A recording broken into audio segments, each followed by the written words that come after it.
తెలంగాణ రాష్ట్రంలో జరిగిన పంచాయతీ ఎన్నికల్లో బీఆర్ఎస్, బీజేపీ పార్టీలు కలిసి పనిచేశాయని రాష్ట్ర మంత్రి జూపల్లి కృష్ణారావు ఆరోపించారు. రెండు పార్టీలు కలిసి పోటీ చేసినా మూడింట ఒక వంతు సీట్లు కూడా గెలవలేకపోయామని ఆయన అన్నారు. జూబ్లీహిల్స్ ఉప ఎన్నిక కాంగ్రెస్ ప్రభుత్వం యొక్క 2 ఏళ్ల పాలనకు రెఫరెండం అని స్వయంగా కేటీఆర్ పేర్కొన్నారని ఆయన గుర్తు చేశారు. తమ ప్రభుత్వంపై కేటీఆర్, హరీష్ రావు చేస్తున్న ఆరోపణలు సరికాదని ఆయన తెలిపారు. బీఆర్ఎస్కు సంబంధించి బీఆర్ఎస్ పార్టీ మొత్తం కండలన్నీ కరిగిపోయినాయి. బీఆర్ఎస్ పార్టీ తోలు మాత్రమే మిగిలింది. ఆ ఉన్న తోలు రక్షించుకోవడానికి తోలు తీస్తానని మాట్లాడుతున్నాడు. ఎందుకు?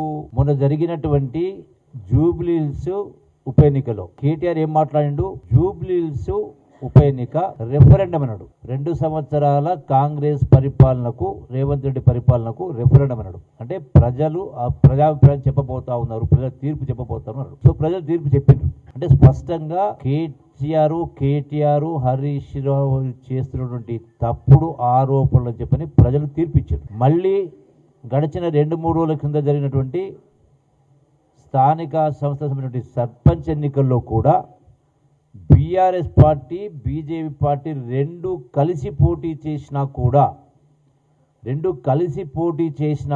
1/3 సీట్లు కూడా రాలే. అంటే 3/1 కూడా సీట్లు రాలే బీఆర్ఎస్ పార్టీకి. అంటే వాళ్ళ యొక్క పార్టీ ప్రతిష్ట అనేది పూర్తిగా కంప్లీట్గా బలహీనమైంది అనేది కేసీఆర్కి అర్థమై గడిచిన 2 సంవత్సరాల్లో కేటీఆర్, హరీష్ రావు కొడుకు అల్లుడు అందరు కలిసి ఏం చేసినా పార్టీ మొత్తం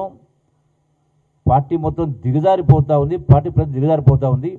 కాపాడుకోవాలి, కనీసం కొద్దిగా ప్రతిష్ట కాపాడుకోవాలని దానిలో భాగంగానే బయటకు వచ్చింది తప్ప పాలమూరు ప్రాజెక్టు కాదు, గాడిగుడ్డు కాదు, ఇంకోటి ఏమీ కాదు. 100% వాస్తవంగా ఆయన పాలమూరు ప్రాజెక్టు గురించి మాట్లాడుతూ ఉన్నాడు. అసలు మీరందరూ గమనించారు, 2014 కేసు బీఆర్ఎస్ హయాంలో లక్షల కోట్లు ఖర్చు చేసి ఏ ప్రాజెక్టు పూర్తి చేయలేదని ఆయన మండిపడ్డారు. 2023 ఎన్నికల సమయంలో ఒక మోటార్ ఆన్ చేసి పాలమూరు ప్రాజెక్టు జాతికి అంకితమని చెప్పారని, కానీ నీటి కేటాయింపులు, అనుమతులు లేకుండానే ఆ పని చేశారని ఆరోపించారు.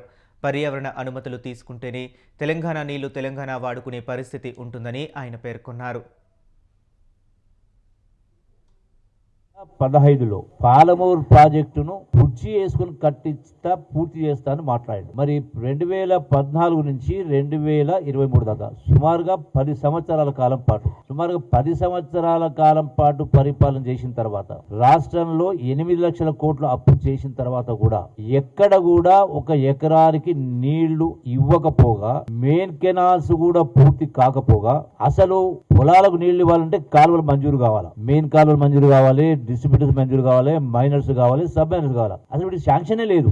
అయినా కూడా 2023 ఎన్నికల సందర్భంగా కేసీఆర్ ఏం చేసిండు? ఒక మోటార్ ఆన్ చేసి, నార్లార్ రిజర్వాయర్లో ఒక మోటార్ ఆన్ చేసి కొన్ని నీళ్లు పోసి జాతికి అంకితం చేస్తున్నాడు పాలమూరు ప్రాజెక్టు. అంటే ఇంతకంటే దిగజారుడుతనం ఉంటుందా? అసలు నువ్వు శాంక్షన్ చేయకపోతేవి కెనాల్స్, అడ్మినిస్ట్రేషన్ లేదు, ఏమీ లేవు. దీనికి తోడు అసలు వాటర్ అలొకేషనే లేదు. ఈనాటికి కూడా వాటర్ అలొకేషన్ లేదు, ఎన్విరాన్మెంటల్ క్లియరెన్స్ లేదు.